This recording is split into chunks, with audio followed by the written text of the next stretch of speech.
Hey, this is Mike. Thank you so much for choosing this video. Today I'm in Myrtle Beach, South Carolina, visiting Sparks Toyota, and I'm checking out a 2021 Toyota Camry in the SE trim level. This vehicle is sitting on 235/45 hand-cut tires wrapped around 18-inch alloy wheels with a gloss black finish. It also has four-wheel disc brakes with ventilated rotors in the front and solid rotors in the back. The name of this color is Celestial Silver Metallic. And sun's shining now, so hopefully you can get an idea of what it looks like. It's a nice silver color. So here in the front, all the black portions here are all flat black, and they use that to kind of add some style to the vehicle here in the front. So you have even little pieces right in here. This is just a solid piece of plastic. There's no airflow through this, but it has that great look similar to the grille here. Now this emblem has the radar adaptive cruise control sensor in it. You also have a little camera right up in here behind the rearview mirror. This keeps an eye on the lanes on the road. So it has the adaptive cruise control, part of the Safety Sense 2.5 Plus system, in which it has pedestrian detection and quite a few features in addition to just the regular radar adaptive cruise control and lane tracing assist, stuff like that. Now the headlights are powered by LEDs. So they're LEDs in a projector housing. It also has LED daytime running lights, and there's black bezels. Now inside this glass is gloss black bezels within the outer plastic portion. The turn signals are standard bulbs, and the exterior lights, most of them are standard bulbs here in the front and the back, except for the headlights. Looking at the profile, you can see it has body colored handles and side mirrors. It's hard to tell with this particular color, but there is a chrome trim around all the glass, and the center pillar right here is a flat black, attempting to kind of solidify all this glass. Now the windows have been tinted by the dealer, so it does not have privacy glass from the factory. This is what the key looks like. It's a proximity key system, and it's designed to where you can just keep it in your pocket and use the vehicle 100%. So this is the full proximity key. Now this key is really light and it's smooth on the outside. Some keys are like overly heavy, but this one feels a little bit lighter than the average. It has a lock, unlock, the ability to open up the trunk, and a panic button. Let's go ahead and push that panic button. So it has a pretty strong horn. It also has a remote start. You press the lock button 2 times, and on the 3rd time you hold down, and you have to wait for like 10 seconds, but it will start the vehicle. So let's go ahead and open up the trunk, because as you press that and hold it, you can see it goes all the way up. So it's just spring loaded. It's not like it's powered or anything, but it does have the ability to get out of your way as you're going to the vehicle with groceries or whatever. You can go and push that and it lifts all the way up. So that's nice. So as long as you have the key with you, it could be in your pocket, in a bag, as long as it's within a close proximity of the outside of the door, the key can tell whether it's on the outside or inside. You can lock the door by placing your finger over the sensor right here, indicated by these 2 lines. You just put your finger there, thumb or whatever, hand, and it'll lock the doors. To unlock it, you simply put your hand behind the handle. There's a sensor back in here, and as long as you have the key with you on the outside of the door, you can gain access to the vehicle. It also has a physical key location here on the driver's side only. The blind spot indicators are here on the side mirrors. They illuminate when there's a vehicle in your blind spot, but it also serves as your rear cross traffic alert system, so they will illuminate when you're backing out of a parking spot and there's a vehicle coming from either side, and it'll indicate on the side that the vehicle's coming, so right or left. Here's the inside of the passenger side door. Now it is like a light and dark gray combination, and it has this metallic portion, this trim, that extends across and helps blend in the handle. So it just kind of makes it look all blending in, so the handle doesn't stand out too much. Now the soft touch surfaces are kind of not super soft, but they are right here. This upper portion here is soft, and this spot right in here, right on where your armrest is, it's not super soft. I mean, it's like technically soft touch, but these are not super soft surfaces. The rest of the door is a hard touch, hard plastic. But you know, it is easy to clean and durable and all that stuff. But if you're looking for a really comfy, soft armrest and side door, then this was not it. It's not super soft. And that's pretty common in vehicles nowadays. Some are more softer than others. Manually adjusted seats here for the passenger. And there is also a height adjustment. So in addition to tilt and sliding the seat forward and back, you do also have a height adjustment. Now these are a combination of like a smooth, silky microfiber cloth in the center, and then a Softex synthetic leather here on the ends around the outside. And this little piece is kind of like a simulated suede, like Alcantara type little piece right in there.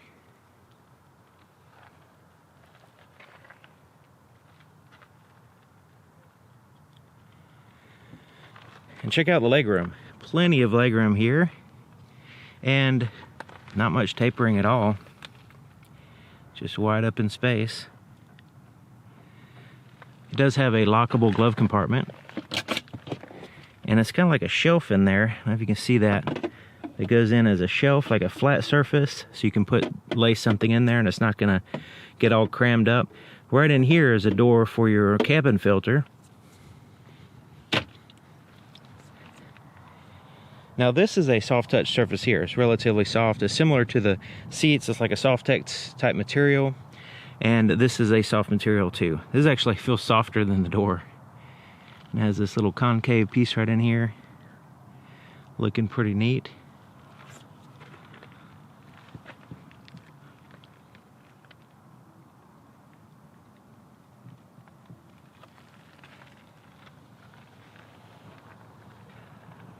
So the front door, you can see the opening is really nice and wide and open space. The door swings out quite wide and just overall fantastic as far as getting in and out of the vehicle. The back door though, you can see it doesn't swing out quite as wide. So that's kind of disappointment, because you have this smaller opening in general. It tapers here at the top, and it also has this really big wall right here in the way getting in and out. It has a heavy bolster on the seat there. Now that could be for safety reasons or whatever, but as far as getting in and out, the opening for your legs and everything is not all that great, considering the door doesn't swing out. If the door swung out much further, then it would make it a lot easier getting into this back door. And the surfaces back here is all hard touch, except for this little area, and it's just kind of like a semi-soft plastic.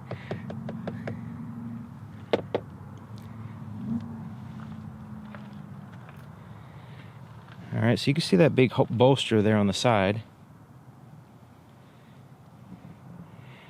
And the seats are the same material, smooth here in the center, and then the Softex here on the ends.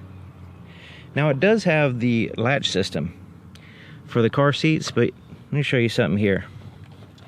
So it has these little covers. So when you take these covers off, you're pretty much going to lose them unless you have a really good spot for them. So to put a car seat in, you will have to find a place for these covers.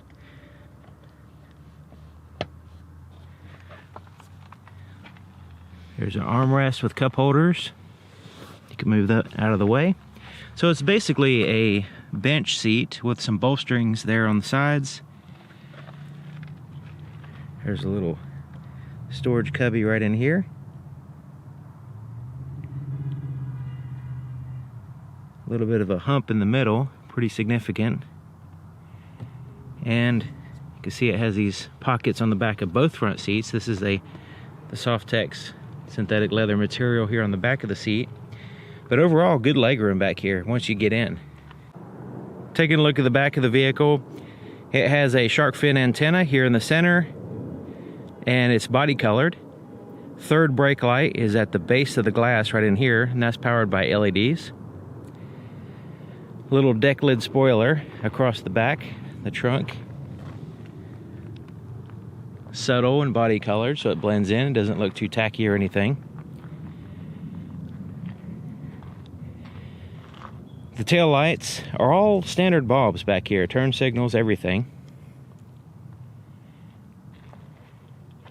The backup camera is in a great spot, right here in the very center. Check it out. So right there is your backup camera, right underneath the M. It's right in the center. I like that. There's also visible exhaust system here, exhaust tips.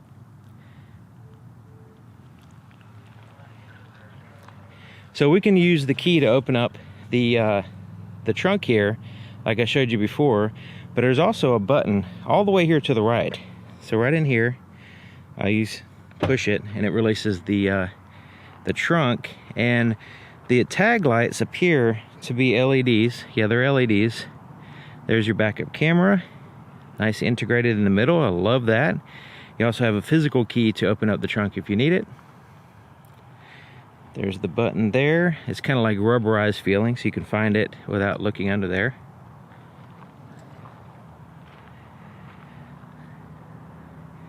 Carpeted on the inside of the trunk. And of course, in the trunk is mostly carpeted. You have some bag holders, net pocket holders, that kind of stuff. Generally a pretty good amount of space in the trunk.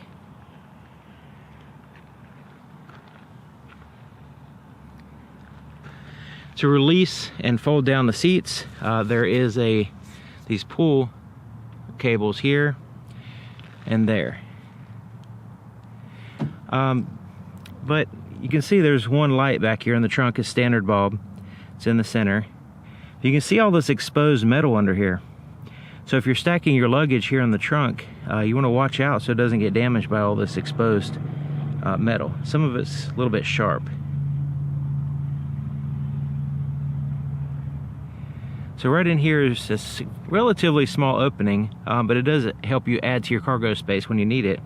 And it's a 60-40 split, so you can, the left or the right side, you can fold down one seat or the other and add to your cargo space while still maintaining passenger space, or you can fold them both down. Now there is a significant height difference between the folded down seats and the cargo area trunk, so you want to keep that in mind. It's not completely flat, but it does help add to the cargo area.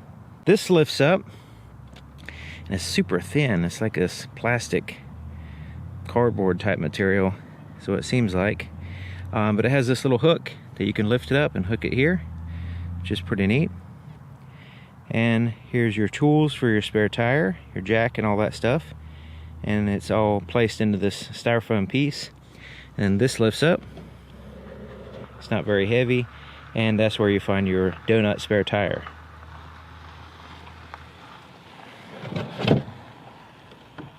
It has a locking fuel door, and it's here on the driver's side. And it has a traditional cap, tether, and a little place to hang the cap here on the inside of the door. As long as you have the keys inside the vehicle, it could be in your pocket, in a bag. As long as it's inside, you put your foot on the brake, hold it, and push this button to start it.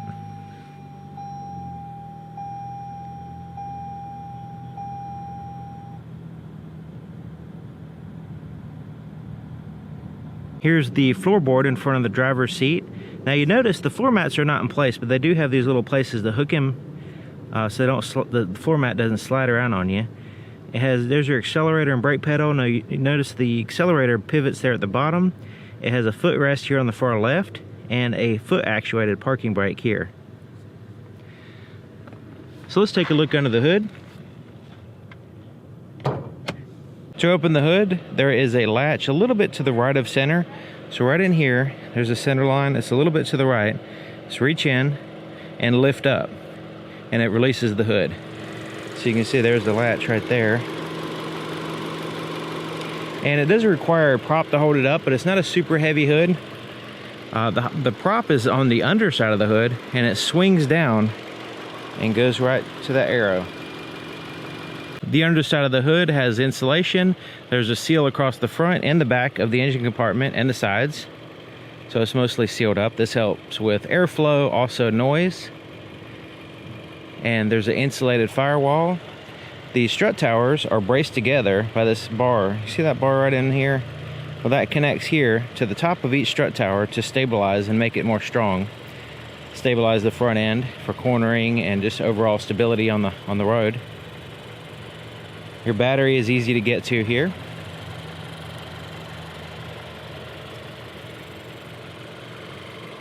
The engine has a soft cover.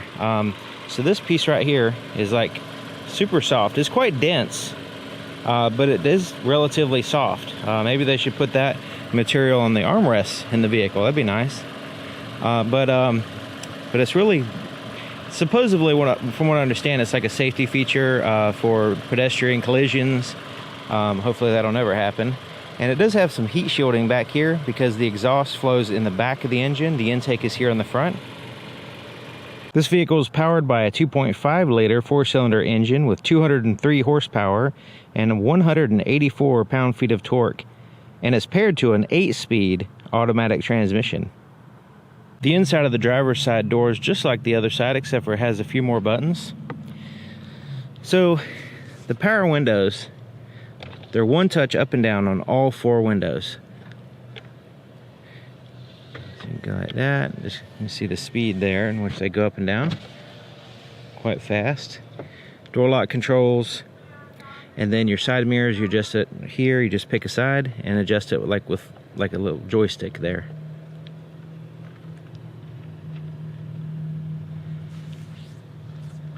So unlike the passenger side, the driver's side is powered, so it has the up, down, all that stuff, just like a dentist chair. It also has a 2-way lumbar adjustment.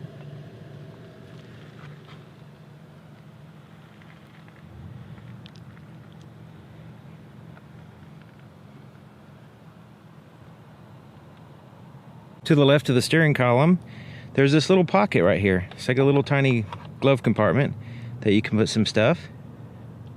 And then it has some buttons here. This is automatic high beams, and it has a little indicator letting you know that it is on. Traction control is default on, but you can turn it off here if you need to spin tires. Here's to release the trunk and to release the fuel door. These are intentionally left blank.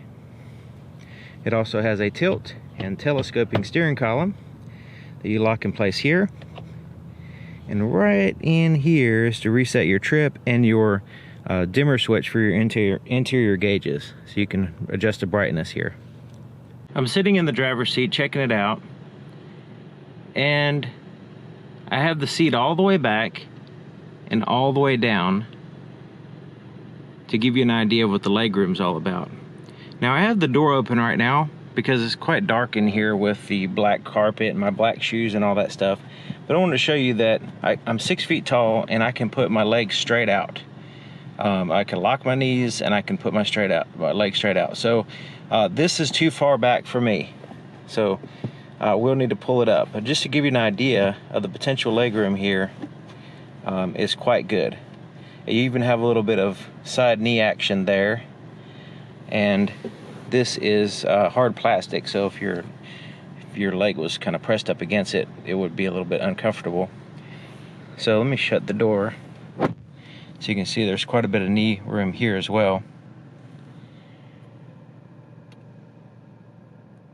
The steering wheel is leather wrapped. Now, I don't know if it's probably a synthetic, Softex leather, but it is a leather wrapped. It's a little bit slippery leather. It's not a super grippy type leather. So you want to keep that in mind. But it has a good thickness, so it doesn't dig into your hands. It's not super soft, but it does give a little bit. Here on the right side is your cruise control. So you can see this part right here is separate, this bottom part. You can see that. And this right here is separate from the top portions. So this is pertaining to your radio, this bottom part. So your volume for your radio is here, voice recognition, mode, so that's your audio source, so you can cycle through that and rest on the one you want. And this is changing through your tracks or radio stations depending on what you have going on the radio. And then the cruise control is here. You turn it on, resume, set, and cancel. Those are the normal buttons here. but it also, since it has the radar adaptive cruise control, you can set the distance between you and the vehicle in front of you by pushing that button. And there's the lane tracing assist. You can turn that on or off. On the left side, we have the phone button. So once you pair your phone, you'll be able to answer calls and hang up with calls using that same button there. This back button and the OK and the arrows corresponds with the screen between the gauges. We'll get to that in just a minute. Windshield wiper controls are here on the right side. And the turn signal also has your headlight control. So it does have a daytime running light off, automatic, headlights, and regular parking lights, and then headlights there. So it's daytime running lights off, which it turns off all the exterior lights. And then the automatic is really handy because it just turns on and off for you. So here's your gauges. On the left side is your tachometer, your RPMs. Engine coolant temperatures down here. Your traditional speedometer is here on the right side, and below that is your fuel gauge. But right here in the very center is a little screen in which you can get some more information. So it has, right now, it shows the outside temperature, the clock, digital speedometer, and your odometer at the bottom. So it's not a super complex, it's a very simple screen, but it does have quite a bit of information. So using these buttons here, remember those, and the back button, we can scroll down. So the digital speedometer is part of a menu system. So as I go up and down, you can see it has a little scroll bar there on the right side. So you can get some more information. And here at the top, there's these icons. So we're scrolling up and down within the information, the I icon. So we can get fuel economy, we have trips, and all that stuff. We even have a blank screen. Tire pressure will show up when you're driving, but my default would be there. Scrolling to the right, this is your safety systems. So when it sees the lines, it will fill in these outlined lines there on the side. So the system doesn't always see the lines on the road, so it lets you know whether it sees them or not. It also lets you know once you have the cruise control turned on. You can have the little status bars there on in front of you to let you know. You're just telling the vehicle how far you want it to be away from other vehicles. And the lane tracing assist. So this will actually turn the steering wheel to follow the lane. You can turn that on or off.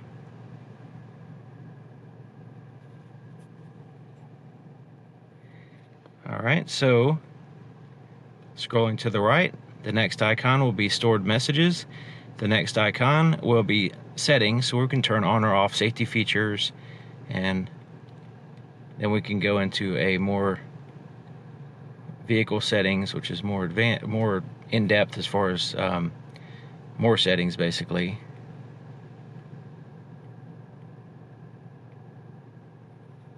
Alright, scrolling to the right again will take us back to the original I, to the information icon. So digital speedometer is there, and like I said, that would be my default.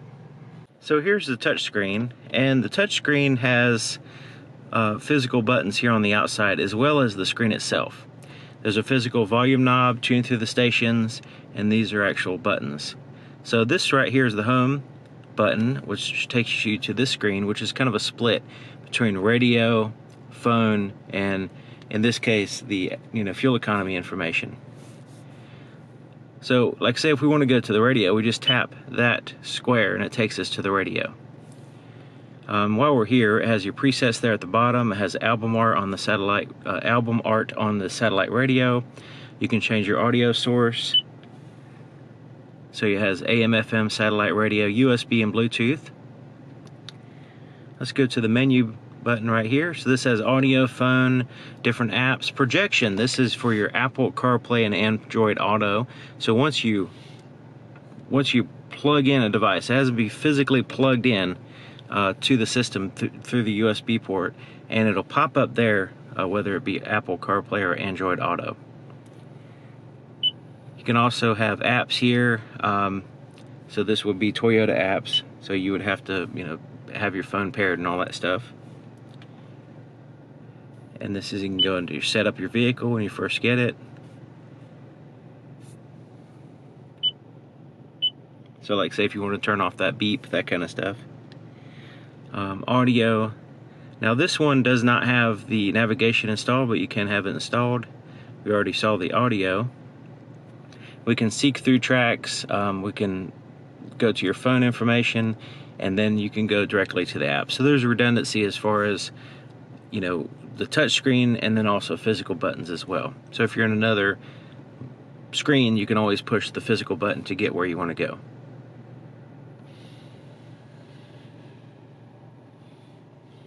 So your climate control is here, and it's pretty basic. It has temperature for your, basically there's one temperature, it's not a dual zone.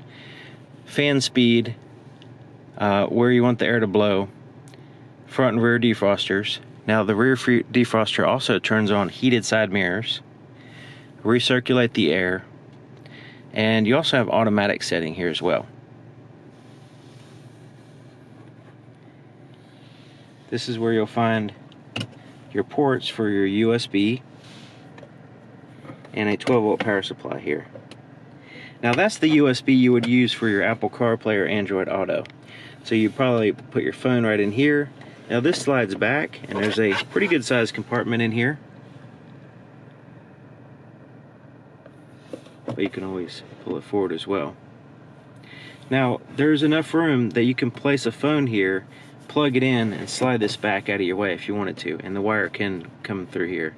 So if you want to get to something underneath it, if your phone's there, it's fine, but as long as it's not too thick, it's not super deep. So depending on your phone case and all that stuff.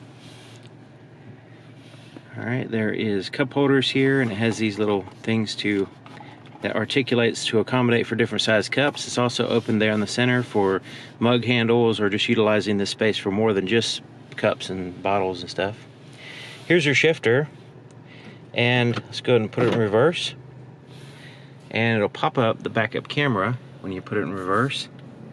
Now these are active guidelines, so as I turn the steering wheel, it will also turn the lines, letting you know an estimated trajectory of the vehicle. It also has these little options here that you can see a more wide view or more linear view. You can also turn the lines on or off if you like. Now since it's in the very center, you can see it has the equal distance of the vehicle on both sides. So it has a true center view of the back of the vehicle. So it's easier to get your bearings when you're looking into a camera, considering it's actually, you know, a reverse view.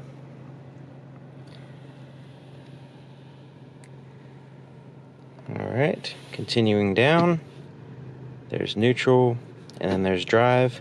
You also have a sport mode in which you can change to the gears manually if you'd like, to limit your high gear, or just basically just, you know, bump it like a ratchet shifter. Alright, so here's your armrest, and this is a little bit softer than the armrest in the door, but it does bottom out after about 1/8 of an inch or so, so it's like hard plastic underneath, but it does feel more comfortable. It's quite long, but it's not super wide, so I don't know if you want to share it with your passenger. It's up to you. And this lifts up, and it's spring loaded, so it doesn't slap back down on you if you let go of it, which is nice.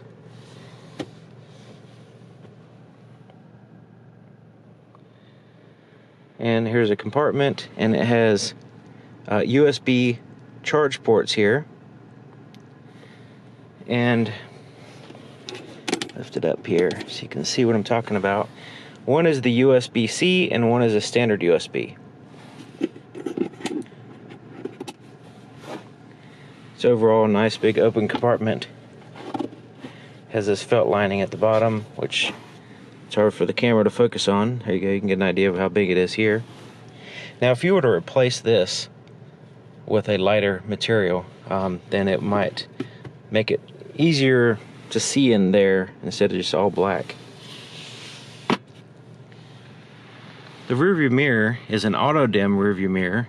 You can turn that feature on or off here. It's actually auto dimming now because I have the shade over the light sensor, which is located on this side. It also has your HomeLink garage door opener controls as well. There's a roadside assistance button here. It's covered up so you don't accidentally press it. You also have some reading lights. So these look like LEDs. This opens up and you have a huge place to put sunglasses, so you can have the big Hollywood sunglasses if you'd like. And it has a like a foam back here, but not in this area. This is just a smooth plastic in this area, but back there it is a protection. So if you put your glasses in there and you lift it up, your glasses they're not laying down on this. They're laying down on the soft part. So it's actually, you know, not a big deal not having that padded. So the visors are a cloth, and it's the same thing as the headliner. This opens up. There's no lights or anything, but it does have a mirror. There's an extension here. So this slides out. It adds to your coverage. It does not the whole thing does not slide out. It just has this addition. Now, I think this is good because it adds to your coverage without just shifting your coverage. So that's good. Basically the same visor on the passenger side. Now, there's no clip. It's nice to have a clip to put your registration or something on visors, but this one has nothing like that. Okay, so let's look at the visibility. All right. So it has some pillars back there, some headrests in the way, but overall pretty good, I would say. Of course, you have the backup camera and the blind spot detection system, rear cross traffic alert, all that good stuff to help you out. All right, thank you for watching. Thank you to Sparks Toyota here in Myrtle Beach, South Carolina for providing the vehicle, and I'll see you guys next time.